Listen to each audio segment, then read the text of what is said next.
ತುಂಬ ಕಾನ್ಫಿಡೆಂಟಾಗಿ ಹೇಳ್ತಾ ಇದ್ದೀರಿ. ಹಾಗಾದರೆ ಇಡೀ ಕರ್ನಾಟಕದಲ್ಲಿ ಎಷ್ಟು ಸೀಟ್ ಗೆಲ್ತೀರಿ ಸರ್? ಯಾಕಂದರೆ ಈ ಪ್ರಶ್ನೆಯನ್ನು ನಾನು ಈ ಉತ್ತರವನ್ನು ಇಟ್ಕೊಂಡು ಜೂನ್ 4ನೇ ತಾರೀಕು ಸಂಜೆ ಮತ್ತೆ ನಿಮ್ಮನ್ನು ಕೇಳ್ತೀನಿ. ನೀವೀಗ ಹೇಳುವಂಥ ನಂಬರ್ ಇದೆಯಲ್ಲ, ಕರ್ನಾಟಕದಲ್ಲಿ ಕಾಂಗ್ರೆಸ್ ಪಕ್ಷ ಎಷ್ಟು 28 ಸ್ಥಾನಗಳಲ್ಲಿ ಎಷ್ಟು ಸ್ಥಾನ ಗೆಲ್ಲುತ್ತೆ ಅನ್ನುವಂಥದ್ದು. Sir, with very confident I am going to tell 22 ಸೀಟ್ಗಳನ್ನ. 22ಕ್ಕಿಂತ ಕಮ್ಮಿ ಆಗಲ್ಲ, 22 ಮೇಲೆ ಹೋಗ್ತೀವಿ. 22 seats we are going to win. Okay, so ಇದು ನಿಮ್ಮ ಕಾನ್ಫಿಡೆನ್ಸ್? No, it's a matter sir. ಯಾಕೆಂದರೆ ಜನಕ್ಕೆ ಕಾಂಗ್ರೆಸ್ ಯಾವತ್ತೂ ಮೋಸ ಮಾಡಿಲ್ಲ, ಅನ್ಯಾಯ ಮಾಡಿಲ್ಲ. ಕತೆಗಳನ್ನ ಕಟ್ಟಿ, ಕನಸುಗಳನ್ನ ಕಟ್ಟಿ, ಗೋಪುರನ ಕಟ್ಟಿ ಅವರಿಗೆ ಕಾಂಗ್ರೆಸ್ ಯಾವತ್ತೂ ಉಂಡೆನಾಮ ಹಾಕಿಲ್ಲ ಸರ್. 15 ಲಕ್ಷದ ಕತೆಗಳನ್ನ ಹೇಳಲಿಲ್ಲ. ನಾವು 35 ರೂಪಾಯಿಗೆ ಪೆಟ್ರೋಲ್ ಕೊಡ್ತೀವಿ ಅಂತ ಹೇಳಲಿಲ್ಲ. ಆ ಪೆಟ್ರೋಲು 65 ರೂಪಾಯಿ ಇದ್ದಿದ್ದನ್ನ 110 ರೂಪಾಯಿ ಕಾಂಗ್ರೆಸ್ ಯಾವತ್ತೂ ಮಾಡಿಲ್ಲ ಸರ್. 400 ರೂಪಾಯಿ ಇದ್ದಿದ್ದು ಗ್ಯಾಸ್ನ ತಗೊಂಡೋಗಿ ಕಾಂಗ್ರೆಸ್ ಯಾವತ್ತೂ 1200 ರೂಪಾಯಿಗೆ ಬಿಟ್ಟಿಲ್ಲ ಸರ್. ನಾವು 400 ರೂಪಾಯಿಗೆ ಕೊಟ್ಟಿದ್ದು ಗ್ಯಾಸ್ನ, 55 ರೂಪಾಯಿಗೆ ಕೊಟ್ಟಿದ್ದು ಡೀಸೆಲ್ನ. ಕಾಂಗ್ರೆಸ್ ಯಾವತ್ತು ಆವತ್ತಿಂದ ಹಿಡಿದು ಇವರು ಕೋವಿಡ್ ಲಸಿಕೆ ಕೊಡಬೇಕಾದ್ರೆ ದುಡ್ಡು ತಗೊಂಡ್ರಲ್ಲ ಸರ್. ಬೆಡ್ ಕೊಡಬೇಕಾದ್ರೆ ಬೆಡ್ ಸ್ಕ್ಯಾಮ್ ಮಾಡಿದ್ರಲ್ಲ, ಬ್ಲಡ್ ಬ್ಯಾಂಕಿಂಗ್ ದಂಧೆ ಎಲ್ಲ ಮಾಡಿದ್ರಲ್ಲ. ಕಾಂಗ್ರೆಸ್ ಹಂಗೆ ಮಾಡಿಲ್ಲ ಸರ್. ಪೋಲಿಯೋ ಲಸಿಕೆ ನಿಮ್ಮ ಭುಜ ತೆಗೆದು ನೋಡಿ, ದಡಾರ್ದು ಮಾರ್ಕ್ ಇದೆ ಸರ್. ದುಡ್ಡು ಇಸ್ಕೊಂಡಿಲ್ಲ ನಮ್ಮ ಹಿರಿಯರ ಜೊತೆ. ಪೋಲಿಯೋ ಲಸಿಕೆ ಕೊಡ್ಬೇಕಾದ್ರೆ ದುಡ್ಡು ಇಸ್ಕೊಂಡಿಲ್ಲ. ಪ್ರಾಥಮಿಕ ಶಾಲೆಗಳಲ್ಲಿ ಶಿಕ್ಷಣ ಕೊಡ್ಬೇಕಾದ್ರೆ ದುಡ್ಡು ಇಸ್ಕೊಂಡಿಲ್ಲ ಕಾಂಗ್ರೆಸ್ ಪಕ್ಷ. ಕಾಲೇಜು ಅಥವಾ ಸ್ನಾತಕೋತ್ತರ ಯೂನಿವರ್ಸಿಟಿಗಳನ್ನ ಕಟ್ಟಿರೋದ್ರಲ್ಲಿ ದುಡ್ಡು ಇಸ್ಕೊಂಡಿಲ್ಲ ಕಾಂಗ್ರೆಸ್ ಯಾವತ್ತೂ. ದುಡ್ಡು ಕೊಡಿ ಅಂತೇಳಿ, ನಾವು ಕಟ್ಟಿದ್ದೀವಿ ಕಟ್ಟಡನ, ನೀವು ದುಡ್ಡು ಕೊಡಿ ಅಂತೇಳ್ಬಿಟ್ಟು ಕಾಂಗ್ರೆಸ್ ಯಾವಾಗಲೂ ಉಚಿತವಾಗಿ ಮಾಡಿದೆ. ಮೋರ್ ದೆನ್ ದ್ಯಾಟ್, ಸಾಧನೆ ಹೇಳೋದಕ್ಕೆ ಹೋದರೆ ಸಾವಿರ ಇದೆ ಕಾಂಗ್ರೆಸ್ದು. ಈಗ ಕೊಟ್ಟಿರ್ತಕ್ಕಂಥ 5 ಗ್ಯಾರಂಟಿ ಬಿ ಜೆ ಪಿಗೆ ಏನಾದ್ರು ಜನ ಓಟ್ ಹಾಕಿರೋ ಅವ್ರಿಗೆ ಗೊತ್ತು. ಅವ್ರು ಹೇಳ್ತಾ ಇದ್ದಾರೆ, ಹೆದರಿಸ್ತಾ ಇದ್ದಾರೆ, ನಾವು 5 ಗ್ಯಾರಂಟಿನ ಕೊಡಲ್ಲ ಅಂತ ಖಡಾಖಂಡಿತವಾಗಿ ವಿಜಯೇಂದ್ರ ಅವರು, ಮೋದಿಯವರು ಸಮೇತ ಯಾವ ರೀತಿ ಗ್ಯಾರಂಟಿ ತಗೊಳ್ಳೋರನ್ನ ವ್ಯಂಗ್ಯ ಆಡಿದ್ರಲ್ಲ ಆ ಹೆಣ್ಮಕ್ಳ ಬಗ್ಗೆ, ಕುಮಾರಸ್ವಾಮಿ ಅಂತವ್ರಿಗೆ, ಇಂಥವ್ರಿಗೆಲ್ಲ ಓಟ್ ಹಾಕಿದರೆ ನಮ್ಮ ಗ್ಯಾರಂಟಿಗೆ ಕೂತು ನಮ್ಮ 2000 ರೂಪಾಯಿ ಕಟ್ ಮಾಡ್ತಾರೆ ಬಿ ಜೆ ಪಿಯವರು, JDSನವ್ರು ಸೇರ್ಕೊಂಡ್ರೆ. ನಾವು ಬಸ್ಸಿಗೆ ಹೋಗೋದನ್ನ, ಉಚಿತವಾಗಿ ಹೋಗೋದನ್ನ ತಪ್ಪಿಸ್ತಾರೆ. ನಮ್ಮ 10 kg ಅನ್ನ ಕೊಡೋದಕ್ಕೆ ಬಿಡೋದಿಲ್ಲ ಇವರು. ನಮಗೇನು ಯುವ ನಿಧಿ ಸಿಗ್ತಾ ಇದೆ ಅದನ್ನು ನಿಲ್ಲಿಸ್ತಾರೆ. ಮನೇಲಿ ಉಚಿತವಾಗಿ ಕರೆಂಟ್ ಬರೋದು ಅದನ್ನು ನಿಲ್ಲಿಸ್ತಾರೆ.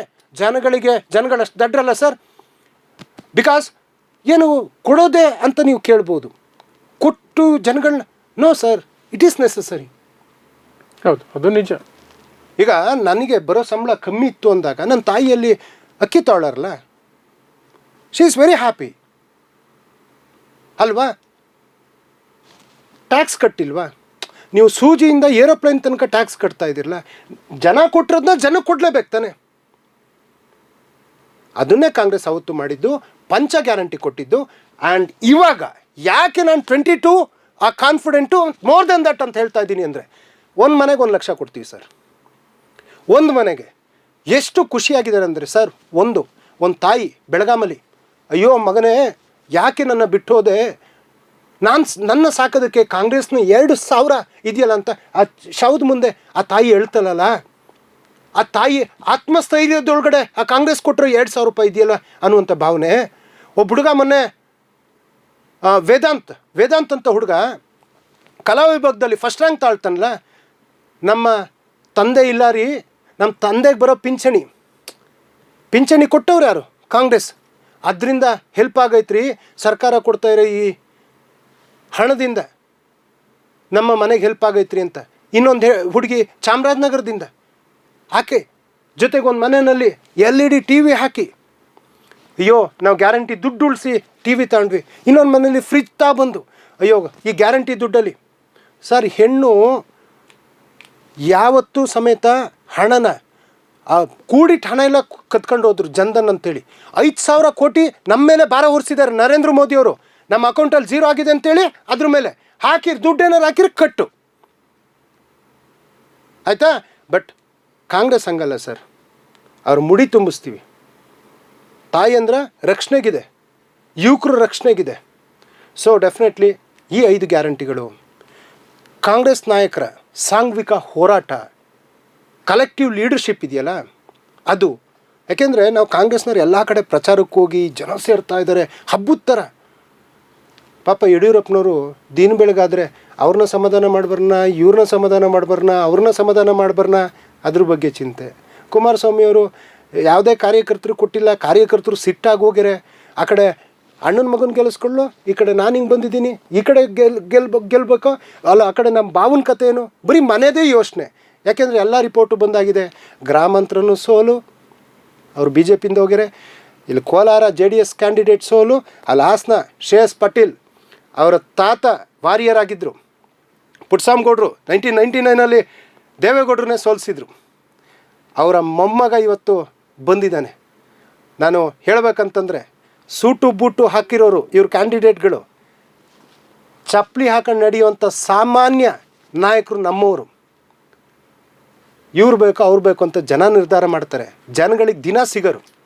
ಜನಗಳಿಗೆ ಟಿ ವಿ ಮುಂದೆ ಕೂತ್ಕೊಂಡು ನಾನು ಡೈಲಾಗ್ ಹೊಡಿಬೋದು ಸರ್, ಭಾಳ ಎಮೋಷ್ನಲಿ. ಅದಕ್ಕೆ ಬ್ಯಾಕ್ಗ್ರೌಂಡು ಪಿಟೀಲ್ ಕುಯ್ಯೋ ಮ್ಯೂಸಿಕ್ ಎಲ್ಲ ಕೊಟ್ಟರೆ ನನಗೂ ಸುಮಾರು ಲೈಕ್ ಬರ್ತವೆ. ನಾನು ನಾಳೆಲ್ಲ ನಾಡಿದ್ದೆ ಹೀರೋ ಆಗಿ ಈ ಸಮಾಜದಲ್ಲಿ ತೋರಿಸ್ಕೊಬೋದು. ನಂದು ಅಂಥ ರಕ್ತ ಕಣ್ಣೀರಿನ ಕತೆ 1000 ಇರ್ತವೆ ನನ್ನ ಬದುಕಲ್ಲಿ. ಆದರೆ ನನ್ನ ಕತೆಗಳು ಇನ್ನೊಬ್ಬರು ಹೊಟ್ಟೆ ತುಂಬಿಸಲ್ಲ ಸರ್. ನನ್ನ ಕತೆಗಳು ಇನ್ನೊಬ್ಬನ ಬದುಕು ಕಟ್ಕೊಡಲ್ಲ. ನನ್ನ ಕತೆಗಳು ಇನ್ನೊಬ್ಬನ ಕನಸುಗಳನ್ನ ಸಾಕಾರ ಮಾಡೋದಕ್ಕಾಗಲ್ಲ. ನಾನು ಅವ್ರ ಜೊತೆ ಇದ್ದರೆ, ನಾನು ಅವರ ಬದುಕಿಗೆ ಏನಾದರೂ ಒಂದು ಸಹಾಯ ಮಾಡೋದಕ್ಕೆ ಕನೆಕ್ಟಿವ್ ಆದರೆ, ಡೆಲ್ಲಿಯಿಂದ ಆಗೋ ಕೆಲಸಗಳಿಗೆ ಅಥವಾ ರಾಜ್ಯ ಸರ್ಕಾರದಿಂದ ಆಗೋ ಕೆಲಸಗಳಿಗೆ ಕನೆಕ್ಟಿವ್ ಆಗುವಂಥ ಜನನಾಯಕ ಇದ್ದಾಗ ಮಾತ್ರ ಜನನೂ ನಂಬ್ತಾನೆ, ಇವರು ಗೆಲ್ತಾರೆ. ಸೊ ಹಾಗೆ ಜನರುಗಳು ಬರೀ ಇರ್ತಕ್ಕಂಥವ್ರೆ. ಚಂದ್ರವರು ಅಲ್ಲಿ ಮೂಲದವರು, ಸುರೇಶ್ ಅಣ್ಣ ಸತತವಾಗಿ ಗೆದ್ಕೊಂಬರ್ತಾ ಇರೋರು. ಅವತ್ತಿನ ಕಾಲದಲ್ಲಿ ಅನಿತಾ ಕುಮಾರಸ್ವಾಮಿಯವರು BJP ಜೊತೆಗೆ ಒಳ ಒಪ್ಪಂದ ಮಾಡಿದ್ರು.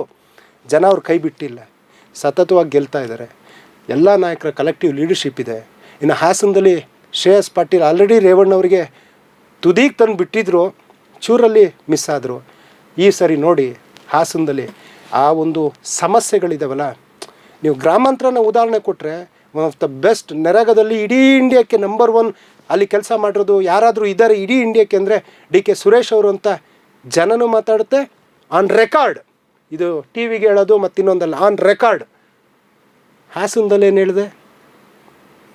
ಸೊ ಇಷ್ಟೇ ವ್ಯತ್ಯಾಸ. ಖಂಡಿತವಾಗ್ಲೂ ವಿ ವಿಲ್ ಕ್ರಾಸ್ 22 ಸರ್.